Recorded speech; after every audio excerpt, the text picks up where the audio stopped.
Good morning, Facebook. Happy Cinco de Mayo. May 5th, 2020. The time's 11:37 Pacific Daylight Time.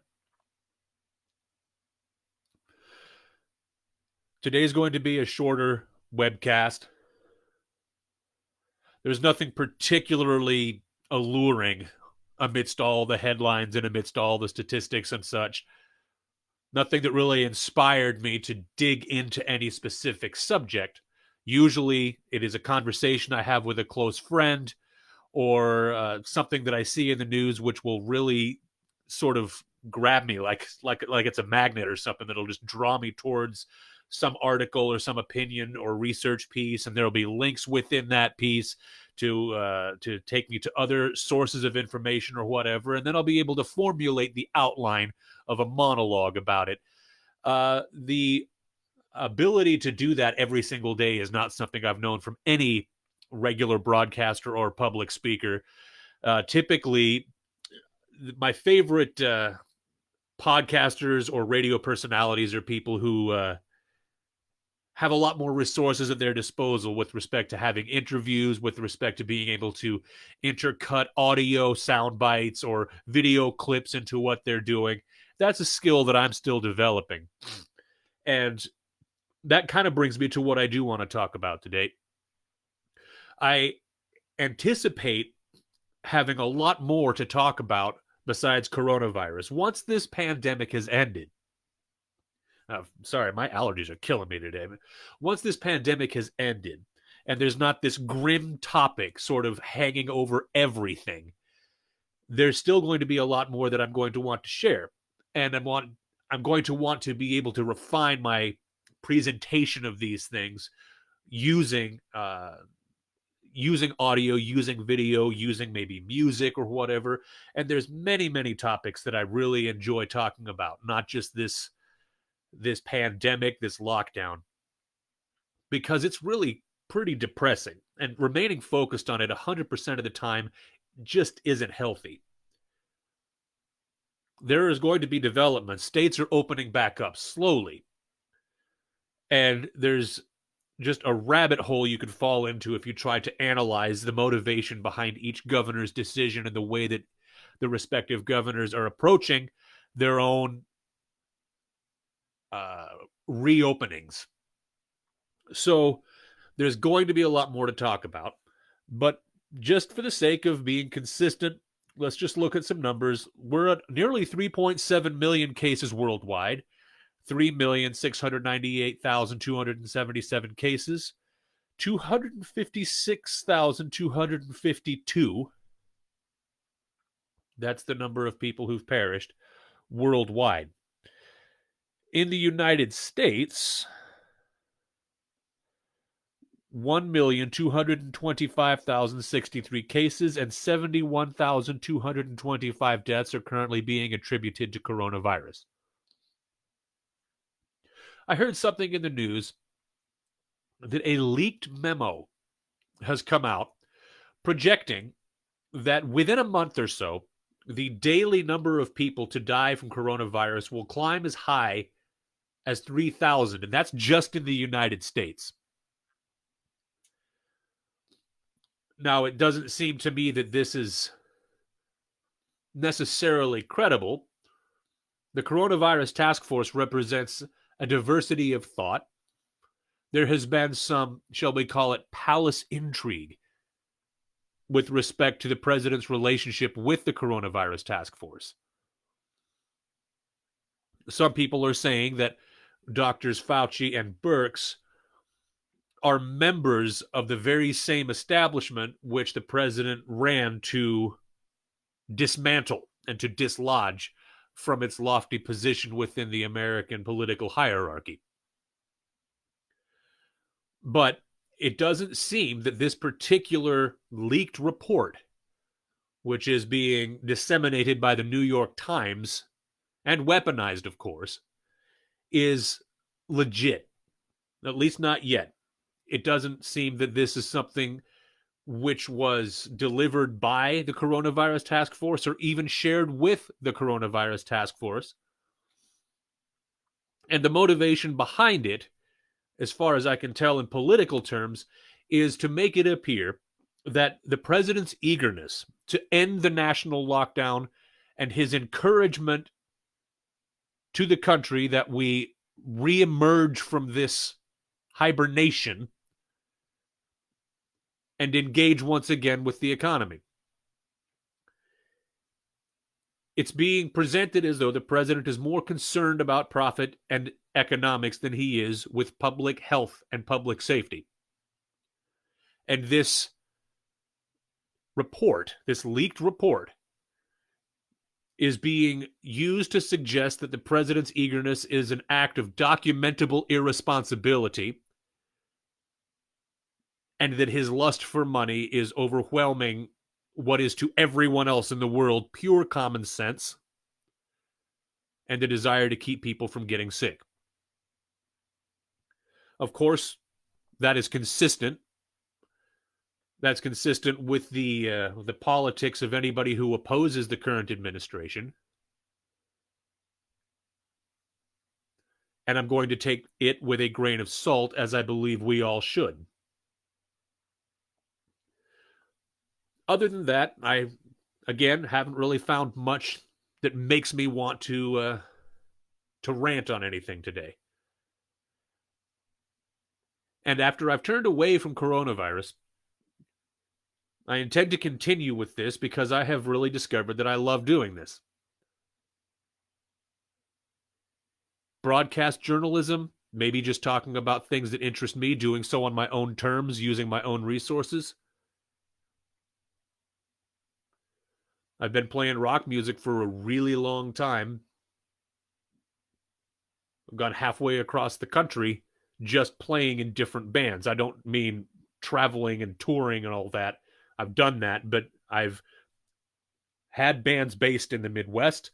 I've had bands based out here on the West Coast. There's a lot to talk about there, especially with my kind of music being not so much a cultural phenomenon as it was in the 90s when I started, but there's still a lot of passion behind it.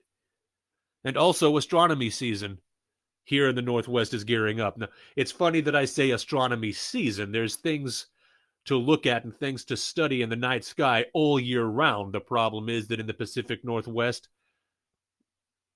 it's cloudy like 80% of the time, especially in the winter months. While I was doing the astronomy presentations that I was doing at Paradise Lodge on Crystal Mountain last summer, the park rangers had set up this beautiful refracting telescope with a clock drive that could take time exposure digital photographs of various objects in the night sky. These photographs were processed by a MacBook sitting nearby, which could then be used to airdrop these files to anybody standing around who had an iPhone. I have an iPhone, so I was able to take these pictures and share them on my Facebook page, and they generated a lot of excitement. People really liked them. I felt a little bit guilty because these were not pictures that I had taken myself. I was part of the event in which these photographs were taken, and I was able to share them directly to my social media because of the airdrop, but I didn't take them myself. And it seems to me that some of the people who were reacting to these photographs were under the impression that I had. And it made me want to get into astrophotography myself. It's always been an interest of mine. I didn't really make a whole lot of effort to start doing it because I always just dismissed it because there's always going to be a better photograph. Somebody out there's already taken a photograph of the Andromeda Galaxy or of the Orion Nebula or whatever. And they've done so with great skill and with a lot of resources. Better than what I have at my disposal. So I'm like, heck, I just want to see it with my own eyes. If I want to see a picture of it, there's thousands of pictures available. But then I started saying, well, just because somebody out there is able to do something better than I'm able to do it, does that mean I shouldn't do it? especially if it's something I enjoy. It's important to remind yourself of that. There's always going to be somebody who does what you're doing better than you're doing it. Does that mean you should stop? Especially if it's something that brings you joy? No, of course not. And there's a potential that I might be able to do something really special, putting my own unique spin on the way that I present what I find and what I'm able to come up with. Given all the free time that the quarantine has afforded me, with that free time comes a choice. How do you approach it? Do you sit around waiting for the life to which you had grown accustomed to become available to you again? Or do you make good and productive use of this time? This could be viewed as such an opportunity for so many people. Many people become a slave to their own routines because they've grown so comfortable with it and it works that they give up on living just for the sake of sustaining themselves in a predictable and consistent manner. Well, that isn't living. There's got to be a reason for what you're doing. And simple sustenance is insufficient. And I'm hoping that a lot of people out there have come to realize this, given the time that we all now have. Those of us who are not classified as essential workers, anyway. Today in the state of Washington, it is once again permissible to go fishing. A couple friends of mine are actually okay at fishing. I'm really not. I've gone with them quite a few times. There have been so many peaceful moments of just standing on a beach somewhere or in a stream somewhere, just casually casting a line out into the water, hardly paying attention to what I'm doing, more immersed in the beautiful surroundings that Western Washington offers in abundance. And I've been doing this consistently for a few years now. I guess I'm okay at it. I've caught a few fish. I don't get nearly as excited about it as my friends do, but today is an opportunity when we can get back out there and do that again without worrying that some park ranger is going to stumble across us and fine us $1,000 a piece, which apparently was a real danger before today. So I'm looking forward to getting out and breathing some fresh air, being with some friends, taking a nice long hike. If I'm able to take an 8.5-mile hike in the city in under 3 hours, granted it's smooth surfaces, sidewalks, streets, etc.